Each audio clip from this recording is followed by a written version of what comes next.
Yes, that person is my mother, Sonia Poirier. She died December 2019.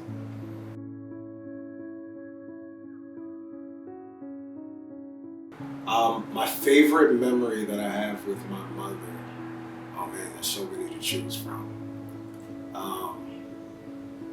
More recently, it's between the last Thanksgiving / birthday I had with her, because we were all together, and that was the last time I saw her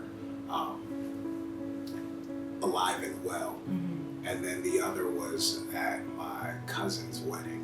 We just had a good time, and she seemed to let her hair down, and I actually was able to have a good time with my mother in those moments. It's special. Yeah.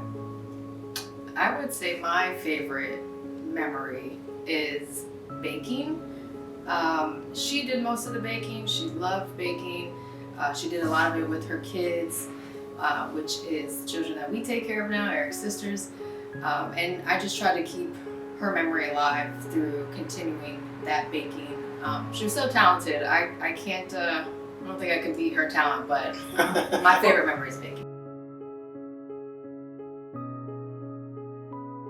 We had our own home. Okay. And then she had her home. My sisters lived with her.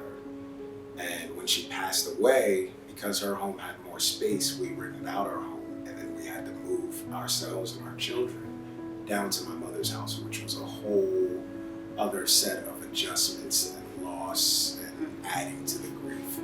Yeah.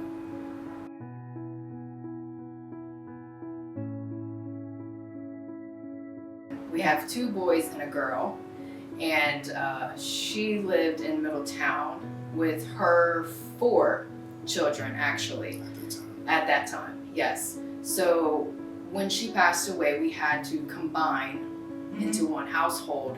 We became the caretakers of all of them. It's a lot of It's a transition lot. for everybody. Yes. You guys, for the kids. Yes. Huge adjustment.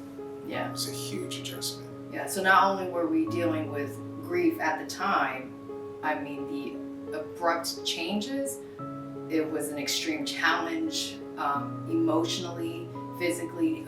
Our children felt like they didn't have their home anymore, but we tried our best to make it work in such a tough situation.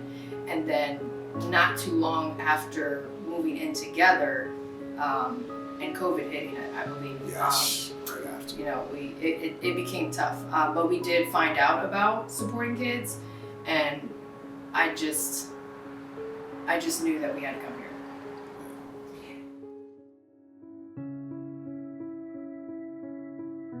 It was someone at the hospital. I cannot remember her name. I can't remember. Was it the grief counselor that I worked with? Someone from the organ donors. My mother was an organ donor. Yeah.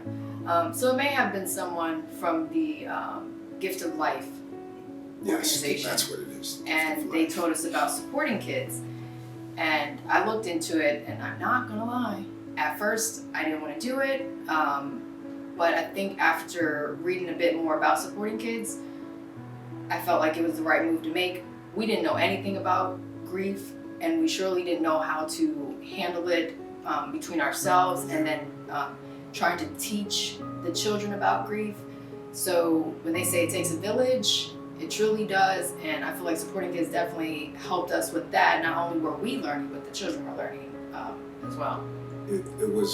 It's definitely been a good addition to our village, and it kind of started the mental health journey for everyone in our household.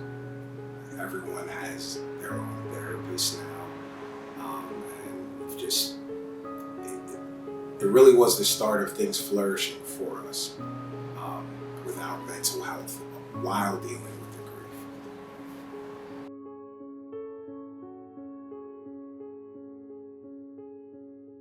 We participated in Art and Grief, and then we did Healing Pathways, which was like a 6-week segment, and then we had each of our children that were in our care at the time, they all went through the individual grief counseling, which was really beneficial.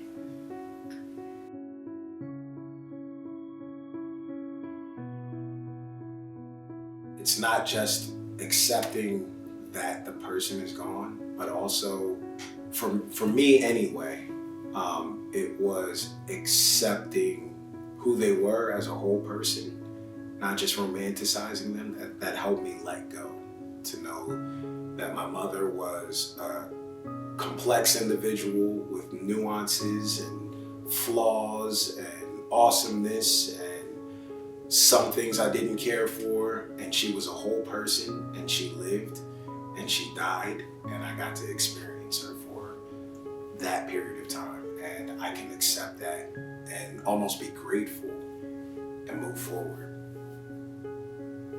Yeah, I think moving forward to me, or for me, means like I guess it's an agreement with you, accepting the loss, but being allowed to, I guess, being allowed to feel that loss, being allowed to be hurt by it and not feel pressure to just get over it.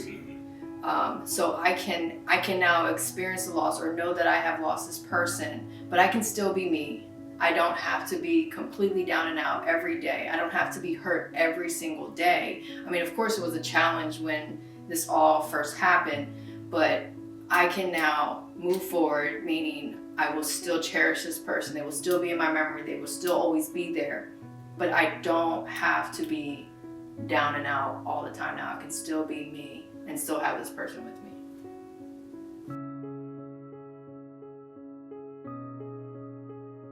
If I were to add anything that we didn't talk about, it would be that one thing is for certain, is that we're all going to die at some point. Everyone that you look at, everyone that's around you, everyone that you say good morning to in the morning, at some point they're gonna die. And we have no way of knowing when.